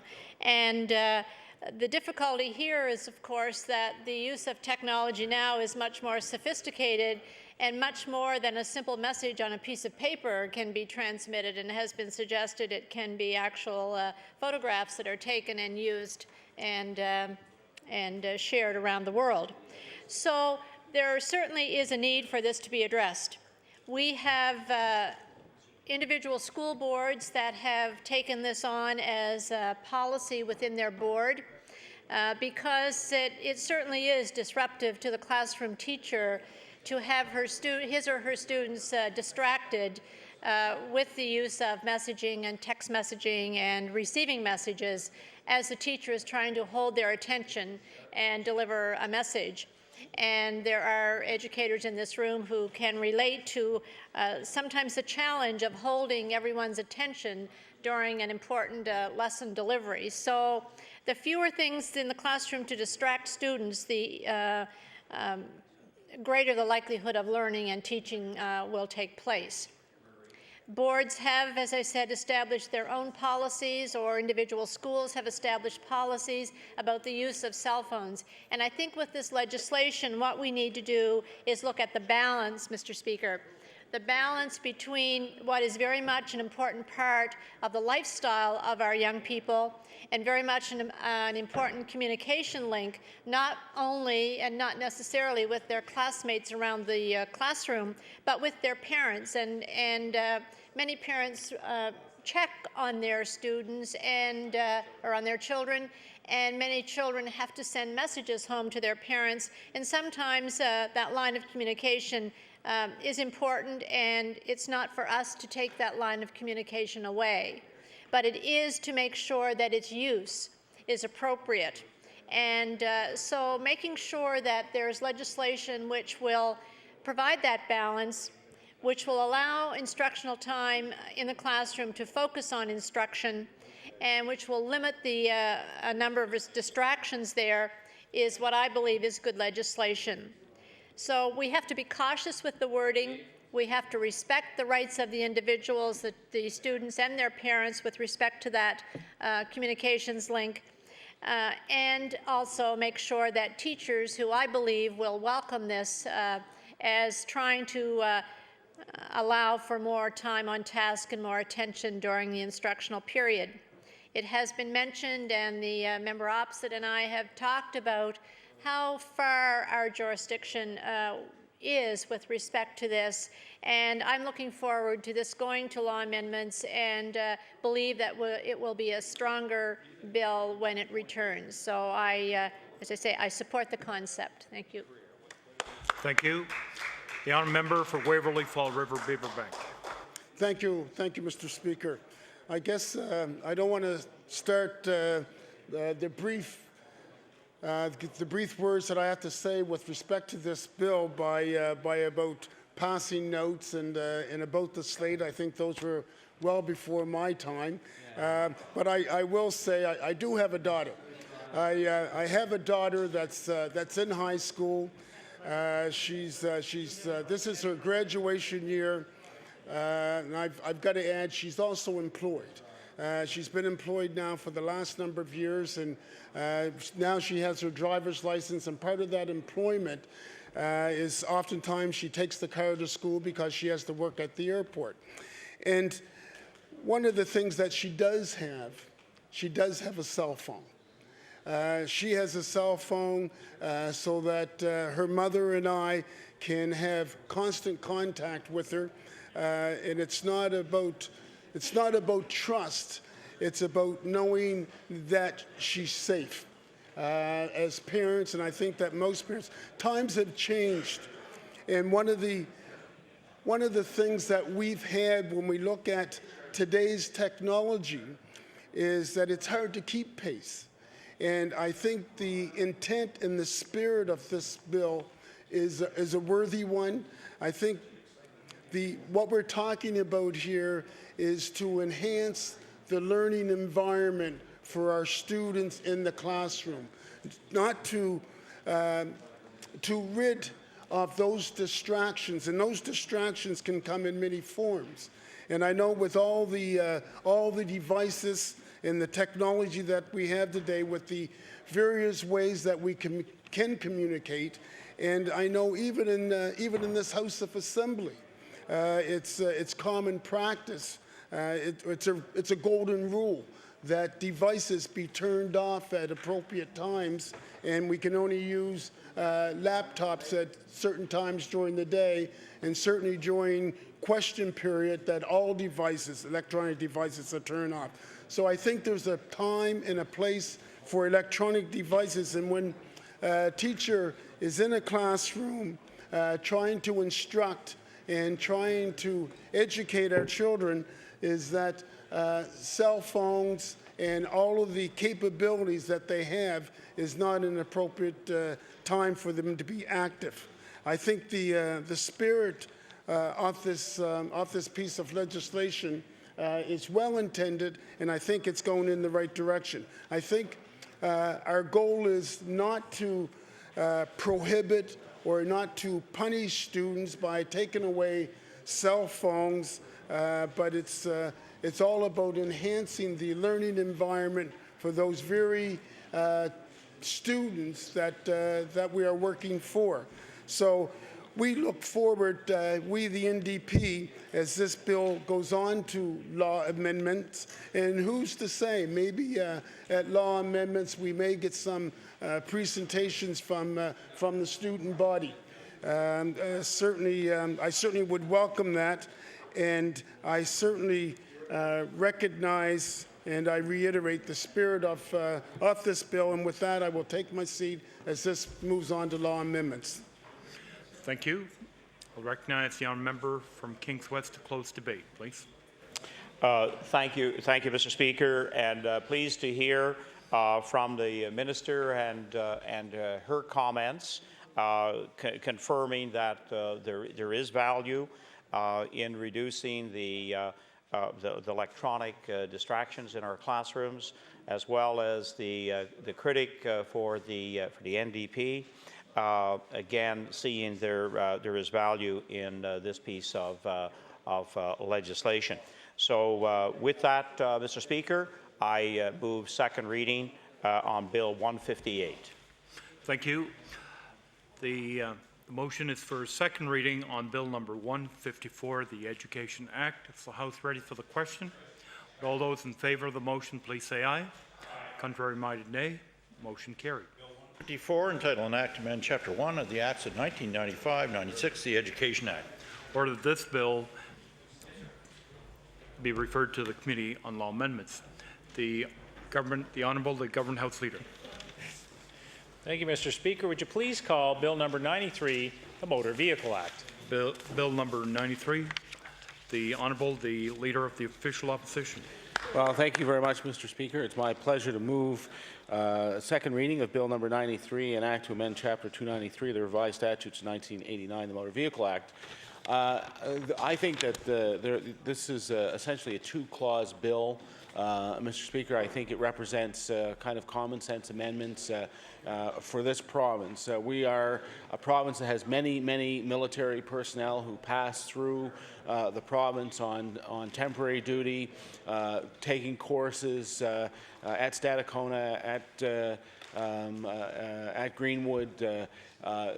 It's just what it provides for is if you're in the armed forces and you bring your vehicle to the province for the purposes of being here on a temporary assignment, you're not bound by the same rules that say after 90 days you have to get a new license and you have to re-register your vehicle.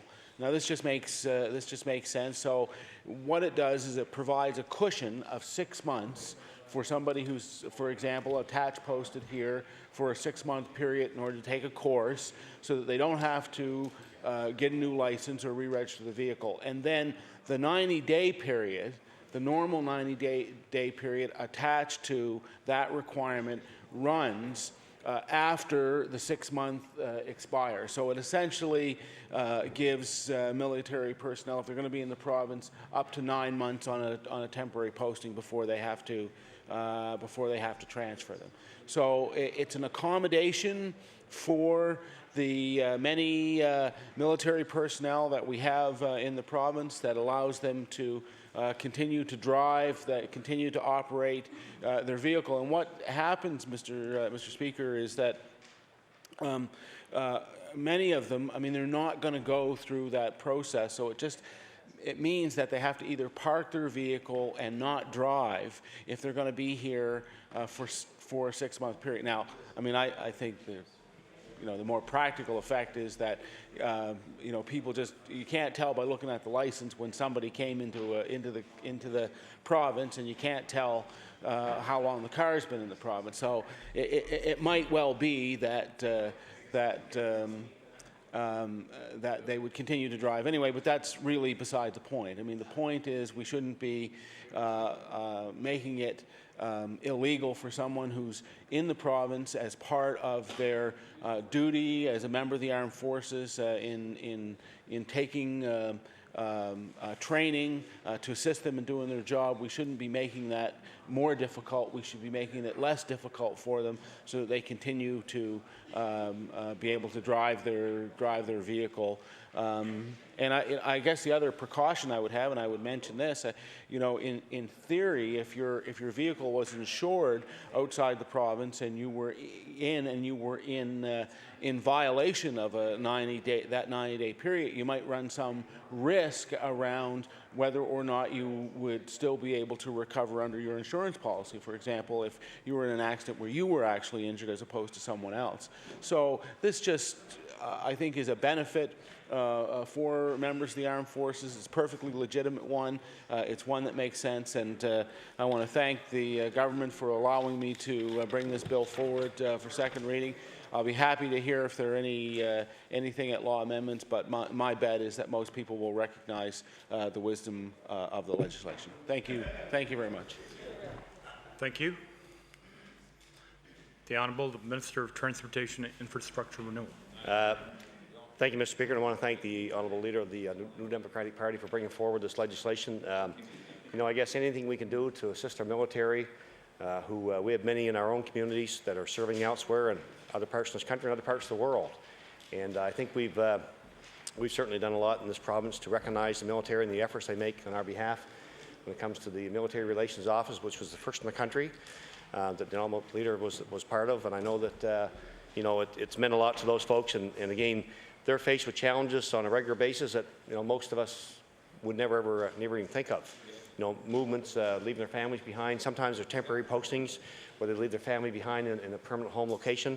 So they end up maybe in a province such as ours and doing temporary duty for various reasons, or they could do peacekeeping duties in other parts of the world. So, Mr. Speaker, we think it's something that we certainly support at this point. We would want to take a closer look at it. We look at it getting to law amendments, at least moving that far to staff and have a good look at it to see what implications there may be. And I'm sure the Honourable Member wouldn't want to put any added stress on the members themselves of the military. We want to ensure that it's workable and we can make it happen, but it certainly looks on the outset to us looks like a good piece of legislation. We're willing to support it at this point, Mr. Speaker, and to see it move to law amendments where we can take a closer look with the Honourable Member's agreements. So we'll support it at this point, Mr. Speaker. Thank you. Thank you. If I recognize the Honourable Member, it will be to close debate. The Honourable, the Leader of the Official Opposition. Thank you very much, Mr. Speaker. I certainly appreciate the comments of the Minister, and I know exactly what he's talking about. He knows that there are institutions like the Fleet School here at Stadacona where people would be posted in on temporary duty. So thank you, Mr. Speaker, for this, and with that I'll close debate. Thank you. Thank you. The motion is for second reading on Bill number 93 of the Motor Vehicle Act. Is the House ready for the question? Question has been called. Would all those in favour of the motion please say aye. Contrary-minded, nay. Motion carried. Bill 93, entitled An Act to Amend Chapter 293 of the Revised Statutes 1989, the Motor Vehicle Act. Order that this bill be referred to the Committee on Law Amendments. The Honourable, the Government House Leader. Yes, thank you, Mr. Speaker. Would you please call Bill number 26, the Environment Act? Bill number 26. Chair recognizes the Honourable Member for Preston. Thank you, Mr. Speaker. This bill, Bill number 26, is a really important bill. It was more important when the Resource Recovery Fund Board made a very bad decision to burn tires in this province, and that's where this bill came from. And thanks to the Minister of Environment, on a sober second thought, the government decided not to burn tires to make cement. And that was a very positive move in the province. And this bill is important because if there's a cheap fuel supply and available, for sure some business will come along and say they want to burn those almost million tires a year. and create all kinds of environmental problems for the province and for our grandchildren as time goes on. So hopefully this bill will pass and move forward and guarantee that our environment will be safer for our children to come and our grandchildren as we move forward. And I would move second reading of this. Thank you. Thank you. The Honourable Minister of the Environment. Thank you very much, Mr. Speaker. I want to speak very briefly about this bill, and I do want to thank the member opposite because he was the one who spoke passionately and he spoke with authority and strongly about the need to find some other use for tires, and that burning tires was going backwards in the environment and was something that we needed to abandon and to set in legislation that we wouldn't do that. Fortunately, we're working hard on alternative methods that will see our used tires used in a way that's constructive, and the honourable member has been very helpful in this, and so very pleased on the government to support the member, not only on this bill, but to thank him for his hard work in the past where he raised the issue and was almost alone in the House in raising it and won the House over to his point of view. Thank you. If I recognize the honourable member, it will be to close debate. The honourable member for Preston. I move second reading of Bill number 26, an act to amend Chapter 1 of the Acts of 1994-95, the Environment Act to prohibit burning of tires in Nova Scotia. Thank you. The motion is for second reading on Bill number 26, the Environment Act. Is the House ready for the question? Question has been called. Would all those in favour of the motion please say aye? Contrary-minded nay. Motion carried. Bill 26, entitled An Act to Amend Chapter 1 of the Acts of 1994-95, the Environment Act, to prohibit the burning of tires in Nova Scotia. Order that this bill be referred to the Committee on Law Amendments. The Honourable the Government House Leader. Yes, thank you very much, Mr. Speaker. Would you please call Bill number 118, the Residential Tenancies Act? Bill number 118. Chair recognizes the honourable member for Waverley, Fall River, Beaverbank. Thank you, Mr. Speaker. I'm pleased to rise in my place and speak very briefly before moving this bill. This is a very important bill. This is an important bill for all of those residents in land lease communities. Certainly in my riding, in Atlantic Canada is home to probably the largest, not probably, it is, the largest land lease community in Atlantic Canada. And I get literally phone calls every week about someone within that land lease community who is in the process of trying to sell their home, or someone that's trying to purchase a home in that particular land lease community, and it's wrought with problems. I see these problems every day. I deal with them every day, constantly. It's by far, Mr. Speaker, probably makes up the largest single component of my work as an MLA. What this bill does or will do, it'll restrict. It's a fairness for all. We use the words what is considered as reasonable and unreasonable, and it eliminates that particular gray area that sometimes landlords use to an advantage, and much to the detriment of a potential buyer or to the tenant in the land lease community. And when I say this, I think I have to add that I've spoken to many owners of land lease communities, certainly in Nova Scotia, and I certainly do not want to stand here in my place and for 1 minute have anyone think that I paint all landlords with the same brush, because that certainly is not the case. Because here in Nova Scotia, and certainly in the metro area, we have many owners of land lease communities that I consider as very, very good citizens.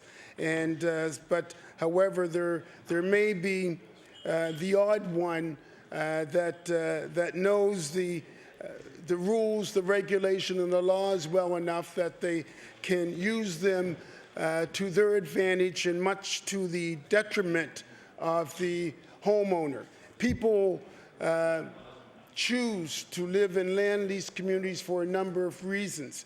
And one of the things that we as legislators have to respect and should respect is that those who reside in land lease communities, that's their home. I know many residents in a particular land lease community that have been there for 30, 35, 37, and 40 years.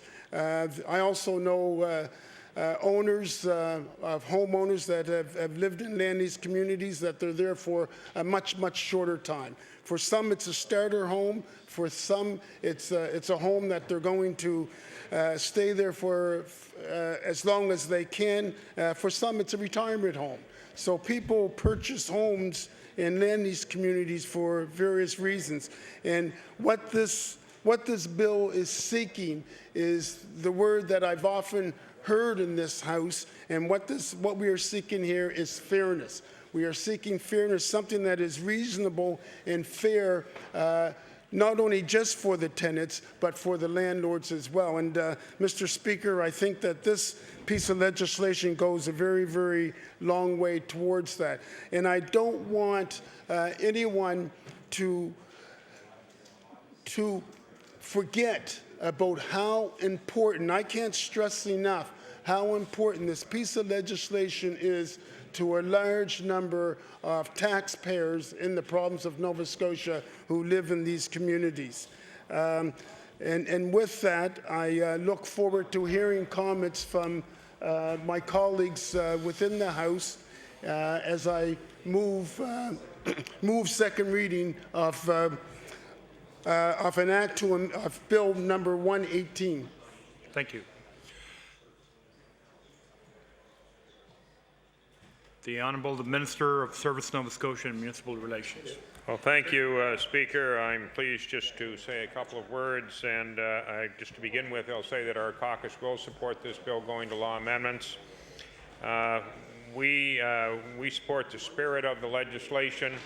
As the honourable member knows, and actually he did speak about it today, there is an advisory committee that deals with such matters on behalf of both tenants and landlords. They have suggested a bit of an addition to that, which I will bring forward at a later date, probably in Committee of Full House and Bills if it gets back there. Thank you. Thank you. If I recognize the honourable member, it will be to close the debate. The Honourable the member for Waverley Fall River Beaverbank. Thank you, Mr. Speaker, and I move that we close debate on Bill number 118 and move it for second reading. Thank you. The motion is for second reading on Bill number 118. Is the House ready for the question? The question has been called. Would all those in favour of the motion please say aye? Aye. Contrary-minded, nay. Motion carried. And Chapter 401 of the Revised Statutes 1989, the Residential Tenancies Act. Order that this bill be referred to the Committee on Law Amendments. The Honourable the Government House Leader. Thank you, Mr. Speaker. Would you please call Bill number 158, the Gaming Control Act?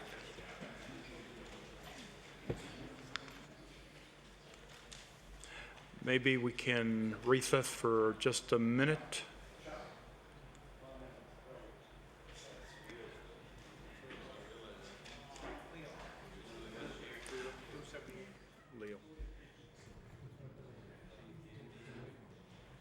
The House will recess for a couple of minutes, please.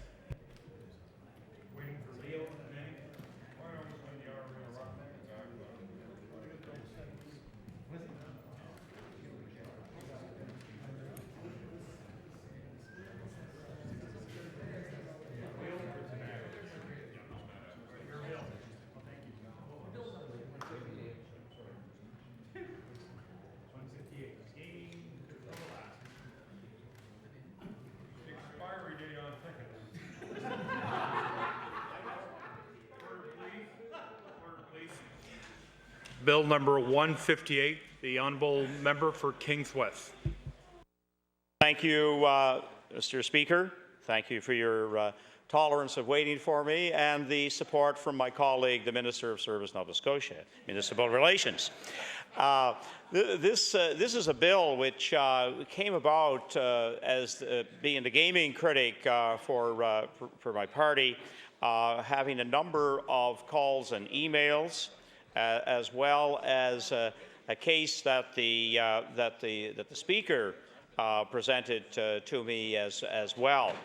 And there are three parts of the process whereby scratch tickets and break-open tickets can have a delay process whereby when a person goes to bring in a winning ticket and all of a sudden they're told, look, the year is up, but how does the buyer, the purchaser of the ticket, know that when there's nothing on the ticket to indicate that there's actually an expiry date? Because from the time they're printed, they can be in a warehouse for a period of time, they can be at the corner store, vendor for a period of time. People buy them as gifts well in advance of Christmas, of a birthday, anniversary, and so on. And people don't open them until those occasions, and they take them and turn in a winning ticket only to be told that it's expired and you do not get the winning prize. So it's another consumer protection that I feel somebody who goes and purchases a ticket adds to the revenue of ALC or the Nova Scotia Gaming Corporation and revenues for the province, that in fact consumer protection should also be part of that process as well.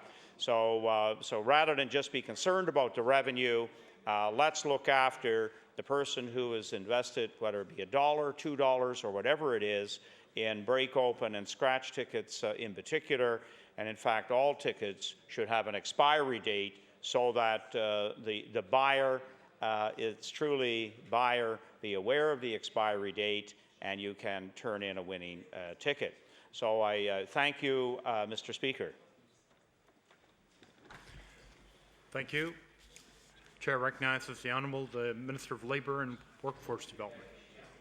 Thank you very much, Mr. Speaker, and I want to speak in support of this bill. We have been working through a committee on ticket lotteries on many different aspects of ticket lotteries that needs to be some more enforcement on, and this is one piece of it, which I think is a very good piece, and I commend the member for bringing it forward. The member from Kings West, who's a neighbour of mine, is a person who cares deeply and passionately about the issues and seeks to do his best to help not only his constituents but the people in the province of Nova Scotia. And this is an example of his selfless leadership and his ability to represent his constituents well. So this is a good idea and one that is well worthy of support. Thank you. If I recognize the member, it will be to close debate. The honourable member for Kings West. Thank you very much, Mr. Speaker, and pleased to hear from the Minister in charge of gaming for the province that he sees value in this. It's consumer protection, and hopefully it'll go through the House successfully. But we do also have law amendments to hear from people either in support or against this bill. Thank you, Mr. Speaker.